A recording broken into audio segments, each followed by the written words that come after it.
कि कौन सा उद्गम स्थल नदी सुमेलित नहीं है? चलिए भाई, कौन बताएगा इस क्वेश्चन का जवाब?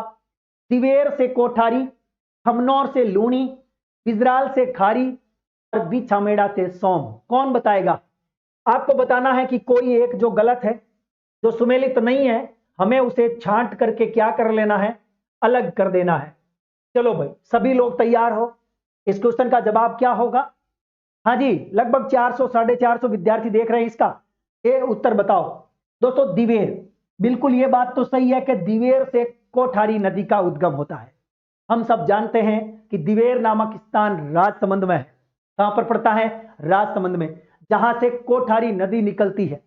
कोठारी नदी का उद्गम यह भी हमको पता होना चाहिए कि ये राजसमंद से लेकर के ये राजसमंद से चलेगी और भीलवाड़ा तक में जाएगी। भीलवाड़ा के अंदर दोस्तों एक जगह है नंदराय। कौन सी जगह है? नंदराय। और नंदराय में जाकर के कहां मिल जाएगी? भीलवाड़ा के नंदराय में। किस में मिल जाएगी? बनास में मिल जाएगी।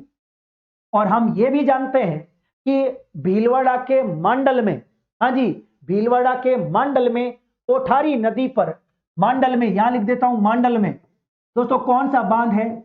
मेजा बांध बना हुआ है। ठीक है, यह भी आपको पता होना चाहिए। मांडल में मेजा बांध है कोठारी नदी पर। ठीक है, चलिए भाई, और एक चीज और हमें यह भी पता होना चाहिए कि जो बागोर सभ्यता है वो इसी नदी के किनारे फली फूली थी। बागोर सभ्यता जो कि मध्य पाषाण कालीन सभ्यता है, जिसमें प्राचीन पशुपालन के अवशेष देखने को मिले हैं दोस्तों। यह है, आपको याद रखना है, लिख सकते हो आप, भीलवाड़ा के अंदर कौन है? बागोर सभ्यता। ये इसी के किनारे है कोठारी। ठीक है, चलिए भाई, अब हम बात करने जा रहे हैं दोस्तों खमनौर लूणी। ये गलत ऑप्शन है, इसका उत्तर नंबर 2 होगा। हम जानते हैं कि खमनौर, खमनौर जो कि राजसमंद में है, खमनौर की पहाड़ी जहां से बनास नदी का उद्गम होता है। किसका होता है? बनास का। तो आप लूणी नहीं करके यहां पर खमनौर से क्या कर देंगे? बनास नदी कर देंगे। ठीक है, जबकि दोस्तों लूणी की बात करें तो लूणी अजमेर के नाग पहाड़ से निकलेगी। कहां से निकलेगी? नाग पहाड़ से निकल करके जब यह रवाना होगी तो आपके नागौर से पाली जाएगी। दोस्तों ये अजमेर से, मैंने मान लो इसको अजमेर के नाग पहाड़ से इसको निकाला, तो ये सबसे पहले कहां जाएगी? नागौर, फिर जाएगी आपकी पाली, फिर जाएगी आपके जोधपुर। दोस्तों ये क्रम आपको याद होना चाहिए। फिर जाएगी बाड़मेर और अंत में ये जालोर, और जालोर से निकल करके कच्छ के रण में। ये आपको पता होना चाहिए क्रम।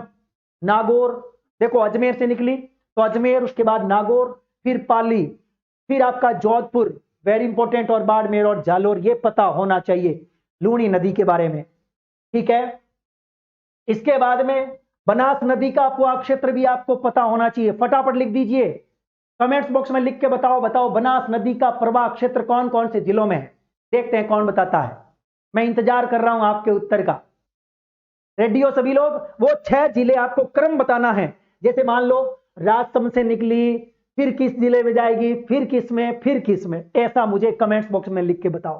तब तक मैं आपको बिजराल के बारे में बता देता हूं दोस्तों। बिजराल, ये बिजराल नामक स्थान राजसमंद में पड़ता है, जहां से खारी नदी का उद्गम है।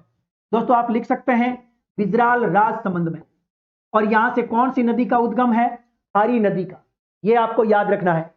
कहते हैं कि खारी नदी दोस्तों राजसमंद से निकलेगी, भीलवाड़ा जाएगी और उसके बाद में अजमेर होती हुई टोंक पहुंच जाएगी। तो ये कहां पहुंच गई? टोंक पहुंच गई है। और टोंक में वो स्थान जहां पर एक त्रिवेणी संगम बनता है, राजमहल। याद है ना आपको? राजमहल। दोस्तों राजमहल नामक स्थान टोंक में, जहां पर खारी नदी बनास नदी में मिल जाती है। पता है ना आपको? चलिए भाई, तो बिजराल नामक स्थान से निकलेगी राजसमंद से खारी, जो कि निकलेगी राजसमंद से, जाएगी भीलवाड़ा, फिर जाएगी अजमेर और अंत में राजमहल टोंक में बनास में मिल जाएगी। अब हमारे सामने है दोस्तों बीछामेड़ा। ये बीछामेड़ा नामक स्थान उदयपुर में पड़ता है। दोस्तों ये कहां पड़ता है? उदयपुर में पड़ता है। यहां से ये नदी निकलेगी सोम। कहते हैं कि सोम नदी डूंगरपुर और उदयपुर के बीच में सीमा बनाती है, ऐसा कहते हैं। दोस्तों ये सीमा बनाएगी 2 जिलों के बीच में, यानी उदयपुर से निकलकर डूंगरपुर के साथ ये सीमा बनाएगी और यहां पर दोस्तों एक नदी आती है प्रतापगढ़ से, जाखम नदी, वो आकर के इसमें मिल जाती है सोम में। इसका मतलब सोम की सहायक नदी कौन हुई? जाखम। ये बात आपको याद रखनी है। गोमती, टिड्डी और जाखम, बहुत इंपॉर्टेंट लाइन है दोस्तों। सोम जो है इसकी 2-3 सहायक नदियां आपको याद रखनी चाहिए। सोम की नंबर 1 है टिड्डी दोस्तों, 2 नंबर है गोमती, गोमती, और 3 नंबर है जाखम। रट लो, ये गजब का क्वेश्चन बन सकता है फ्यूचर में। सीधा क्वेश्चन पूछेंगे, बताओ टिड्डी, गोमती, जाखम किसकी सहायक नदियां हैं? आपको क्या ठोक देना है? सोम ठोक देना है। तो दोस्तों उदयपुर डूंगरपुर में सीमा बनाती हुई बेणेश्वर नामक स्थान पर यह सोम नदी जाकर के माही नदी में मिल जाती है। तो इस प्रकार से यह क्वेश्चन आपका क्लियर हो गया है। बिल्कुल, एक सारनी नदी और भी है, याद आ गई है।